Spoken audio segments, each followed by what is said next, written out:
कारगुजार सदर तेलंगाना राष्ट्र समिति के.टी. रामाराव मंगल को ये मालूम करने के ख्वाह थे कि आया विश्व हिंदू परिषद कानून से बालातर है। केटीआर वीएचपी की उस धमकी से मुतालिक रिपोर्ट पर रद्द अमल जाहिर कर रहे थे, जिसमें धमकी दी गई थी कि अगर जहांगीरपुरी में हनुमान जयंती जुलूस के दौरान तशद्दुद के सिलसिले में उसके कारकुनों के खिलाफ कोई कार्रवाई की जाती है तो दिल्ली पुलिस के खिलाफ जंग का आगाज कर दिया जाएगा। उन्होंने मरकजी वज़ीर दाखिला से भी पूछा कि आया वो दिल्ली पुलिस के खिलाफ इस किस्म की बदतमीजी को बर्दाश्त करेंगे।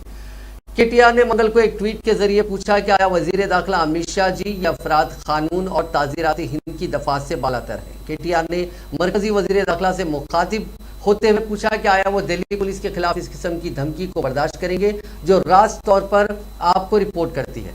वीएचपी ने यह धमकी उस वक्त दी जब पुलिस ने इजाजत के बगैर जुलूस निकालने पर मुंतजिमीन के खिलाफ एक एफआईआर दर्ज किया और वीएचपी के एक मकामी लीडर को गिरफ्तार भी किया।